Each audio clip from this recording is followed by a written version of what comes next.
Hey, salut tout le monde, merci d'être là. Vous avez sûrement vu au début du vidéo, dans le fond, j'ai affiché une commandite. Ça va être la formule pour les prochaines vidéos. Juste vous expliquer vite vite, ça fait quand même 3 ans et demi que je fais partie du monde de la vape et j'ai la chance d'avoir des amis qui ont des shops au travers le Québec. Et puis j'ai fait appel à eux pour me gréer en matériel et c'est le fun parce que pas mal tout le monde a embarqué.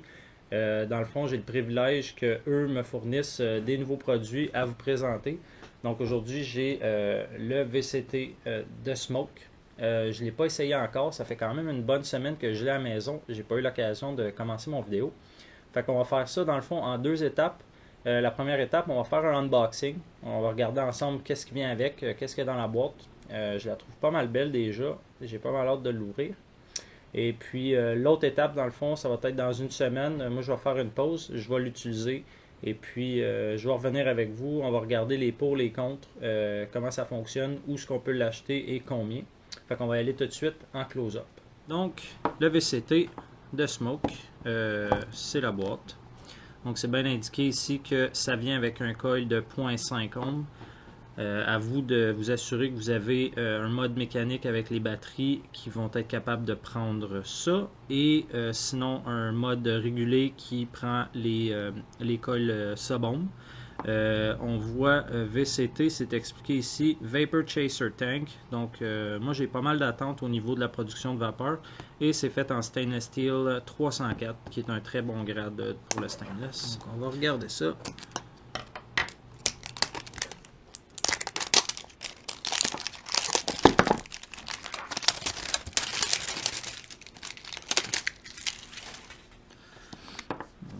Ça s'ouvre comme ça ici.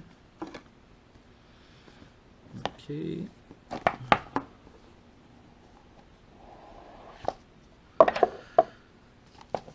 Donc ça vient comme ça. Qu'est-ce qu'on a là-dedans? J'ai l'impression que c'est un coil spare. On va le sortir. Ouais, ça ressemble à ça.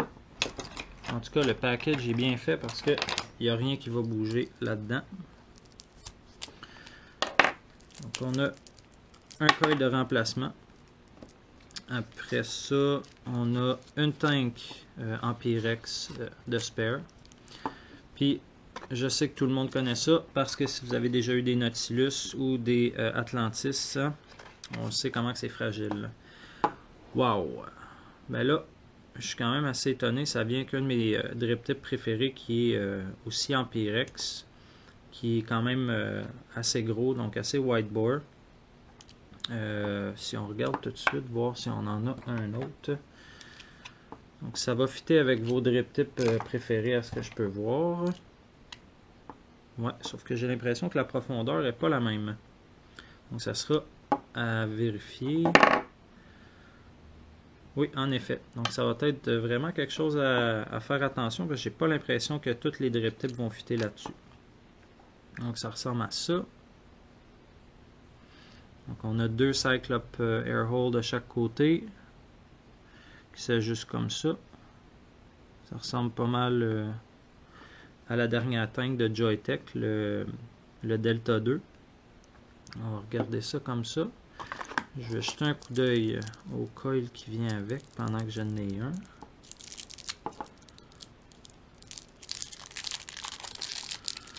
En tout cas, ils n'ont pas hésité sur l'emballage. OK. Ça ressemble pas mal au coil d'Atlantis. Donc, un coil vertical avec une mèche anti-spitback. Et puis, ah ben, ça c'est vraiment, vraiment cool. La bague qu'il y a par-dessus sert de juice control. Si je comprends bien, on ajuste comme ça en montant ou en descendant. On a 4 trous. Ça a l'air d'être au moins 3 mm, si c'est pas 4. Et puis, ben, donc si dans le fond on a un juice qui est élevé en VG, on va mettre ça comme ça. Et puis, plus il est liquide, donc plus il y a de PG, ben, on va pouvoir le serrer comme ça pour pas flooder. Et puis, qu'est-ce qui est écrit dessus? Donc, 0.5 ohms. On recommande 15 à 30 watts. C'est dans les normes. On est pas mal habitué avec ça. Et à part de ça, comment qu'on défait elle? Donc, le drip tip s'enlève comme ça. Et puis j'ose croire qu'on le dévisse. Ah ben oui. On défait ça comme ça.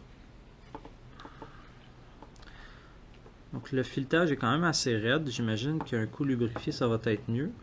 Et puis je pense que le Delrin qui est ici, il n'est pas supposé venir avec. Ça c'est très collé. Faire attention à ne pas le briser. Donc lui il doit aller donc ici dans le fond. Retourne à ta place, petit O-ring. Ben, en tout cas, en soi, c'est quand même assez simple. C'est très minimaliste. La chambre est extrêmement petite. Puis la cheminée est quand même assez courte. Donc au niveau de la saveur, ça risque d'être assez satisfaisant. Par contre, je remarque tout de suite que c'est quand même relativement petit au niveau de la cheminée. Je sais pas trop à quoi m'attendre à ce moment-là. Mais bon, ça ressemble à ça. C'est quand même bien. Connexion standard qui n'est pas à spring. Donc ça va être à vous d'ajuster sur votre mode. Mais je pense que ce qu'on va faire, je vais aller remplir ça après l'avoir nettoyé. Et puis je vais vous faire une petite démonstration. Je suis bien curieux d'essayer la nouvelle tank.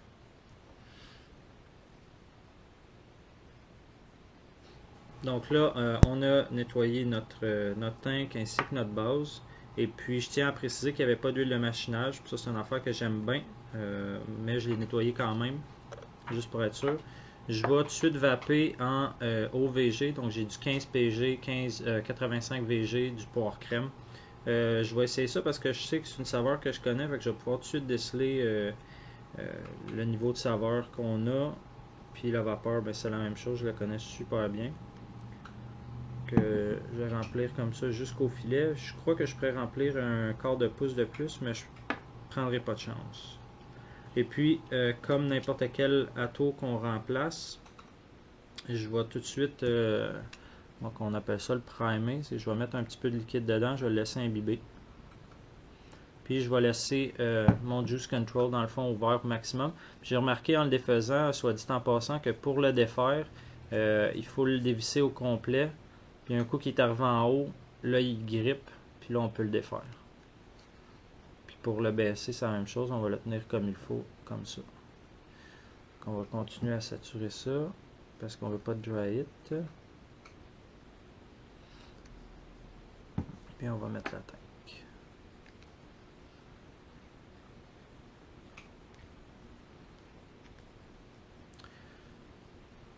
Comme ça de même. C'est un jus qui va être extrêmement épais, mais avoir la grosseur des trous de juice à comparer bien d'autres attos, d'après moi on ne devrait pas avoir de problème. Ça commence déjà à rentrer. Je vais mettre sur mon IPv3 s'il veut bien visser. Puis je vais être obligé d'utiliser le drip tip qui vient avec parce que les miens, j'ai remarqué qu'ils ne fitaient pas super bien. Puis de toute façon, il est assez classe, merci. Donc ça lie à 0.59. Donc je vais commencer à... Je vais mettre ça à 15 watts pour commencer. Puis pour ceux qui ne sont pas habitués, pour primer un coil, un coup qu'on l'a mis sur la base, moi ce que j'aime faire, c'est fermer l'airflow complet. Prendre quelques puffs à vide. Là, les bulles d'air vont monter. Puis là, on va pouvoir l'ouvrir puis faire le vrai test.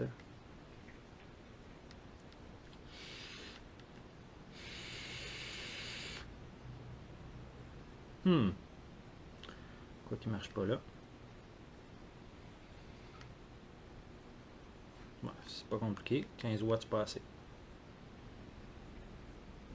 On va aller tout de suite à 26 watts.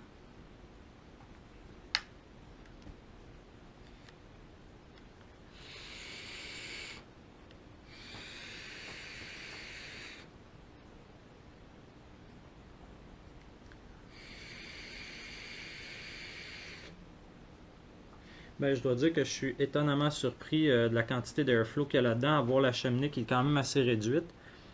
Ça puff super bien. Puis la saveur est là, en tout cas, pour l'instant.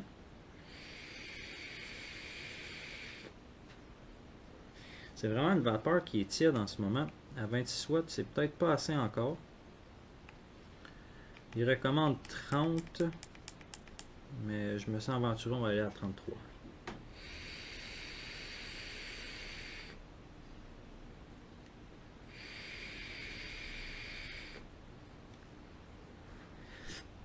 Ben, ça s'en vient. Pourtant, on parlait de 30 watts maximum, mais je suis à 33 watts, puis j'ai pas de dry hit, ça pompe super bien. Le liquide a de l'air bien rentré, là, on voit super bien les bulles qui se forment.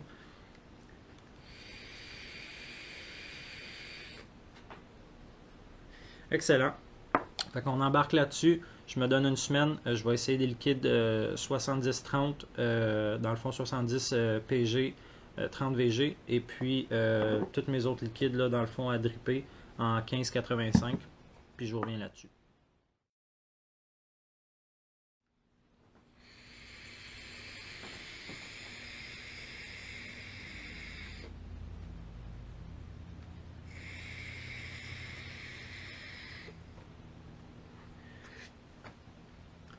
« 55 watts, c'est mon sweet spot, entre 52 et 55 watts. Je trouve qu'à 30 watts, c'est pas assez chaud. Mais je voulais vous montrer quelque chose, c'est ma faute, j'ai mal fait mon unboxing.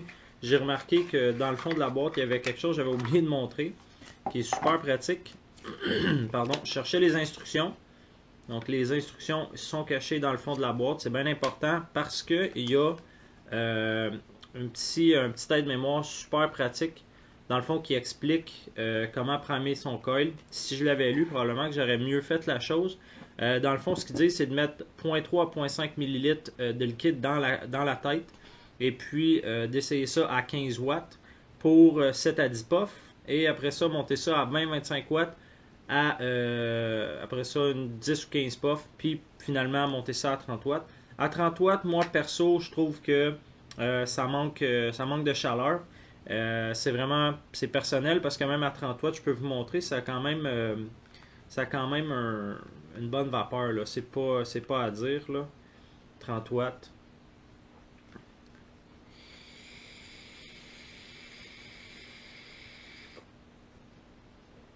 La vapeur est là.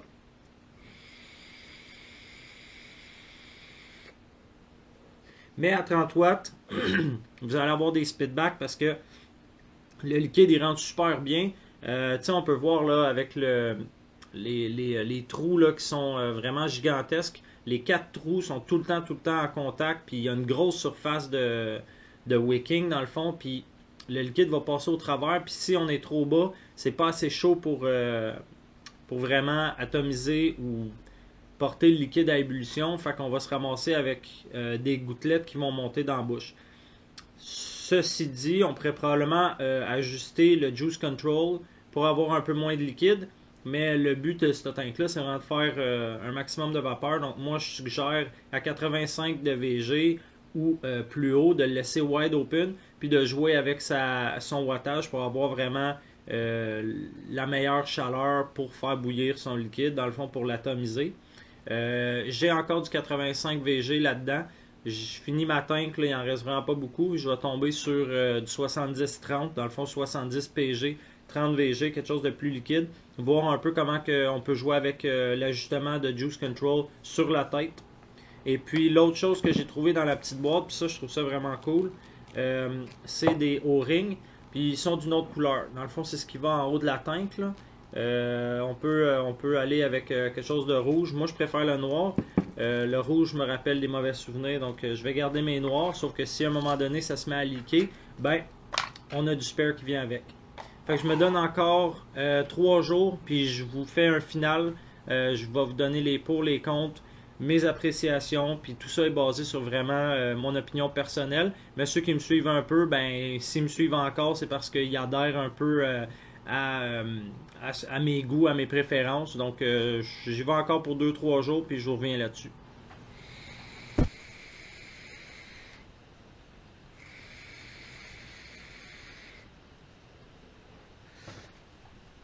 VCT partie 2. Je suis encore avec mon coil d'origine. Ça fait plus qu'une semaine que je l'ai. Ça équivaut à environ entre 40 et 50 millilitres de liquide. J'ai passé du high VG au low VG, donc 70-30, 60-40, puis 85-15. J'ai pas essayé de 50-50 parce que je n'avais tout simplement pas. Et je vape ça à 55 watts, c'est mon sweet spot. Malheureusement, je suis un peu grippé en ce moment, donc je suis plus à 45. Puis ça m'apporte à un des points positifs que je veux absolument noter, c'est le throat hit qu'il y a là-dessus. Le hit de gorge est super surprenant. Et puis c'est une chose que moi j'aime beaucoup parce que quand on va dans des tanks qui se rapprochent des drippers, dans le fond c'est ce qu'on recherche en ce moment. Moi personnellement, le Delta, le Subtank Mini, l'Atlantis, on veut éviter de dripper en conduisant. Moi je pense que c'est un peu l'astuce. Par contre, si on diminue trop en nicotine, ben souvent on va perdre le throat hit. Tandis que ça, même à 3 mg, c'est hallucinant, là. Ça hit super fort. C'est probablement dû à... J'oserais croire que c'est la cheminée. Peut-être la grosseur qu'elle a. Bref, c'est super, super tight comme cheminée. Moi, je m'attendais à un petit problème au niveau du airflow, puisqu'il est vraiment réduit. Au contraire, les Cyclopole qui sont quand même pas gigantesques, mais qui font vraiment la job, mais c'est surtout la base, dans le fond, du coil en tant que tel, qui est, ma foi, absolument gigantesque aussi. Donc ça, c'est un des points positifs. L'autre point positif que je dirais, c'est vraiment la teinte claire. Contrairement au Delta 2, que j'aimais quand même pas mal, c'est super facile à voir la quantité de liquide. Regardez l'état du coton à l'intérieur. Moi, je trouve ça très, très, très pratique. En fait, je m'en passerais pas. Et l'autre chose, c'est que au niveau de la saveur, il m'a surpris. Et ça, je dois encore mettre ça sur le dos probablement pas du barrel, mais de la cheminée qui est réduite. Même chose, ça augmente la saveur sans diminuer l'airflow, ce qui est quand même très surprenant. Pour le prix de la tank aussi, c'est une tank qui se détaillait à 28,99 chez Québec Vac. Malheureusement, au moment où on se parle, ils sont en rupture de stock. Je suis en train de vérifier à savoir s'il va y avoir d'autres VCT en stock prochainement. Par contre, je me suis fait dire qu'il était pour avoir le Gimlet dans le fond, qui est une tank quand même assez semblable et qui va pouvoir utiliser les têtes de VCT. Donc, si vous n'avez en stock, vous avez brisé votre tank, puis que vous achetez le Gimlet, ça va fitter pareil. L'autre chose aussi, ça va être qu'ils ont des coils à 0.2 ohms en nickel pour les temp control. Donc, ça ne sera pas pour vos IPV ou vos modes mécaniques, mais ça peut être quelque chose à utiliser. Et à l'inverse, vous allez pouvoir utiliser les coils en nickel dans la tank. Donc, ça, c'est une alternative. Et moi, je trouve que c'est un avantage parce qu'il va être comme versatile si on veut. À part de ça, un point négatif que je peux dire pour l'instant, ça va être au niveau des liquides qui sont bas en VG. Donc le 70-30, le 60-40, moi j'ai pas eu une super belle expérience. Même si je baissais le juice control, j'avais pas de dry hit, mais j'avais des speedbacks. J'ai l'impression que la tête, en fait la tank au complet a été designée avec en gardant l'idée de se rapprocher de celle d'un dripper.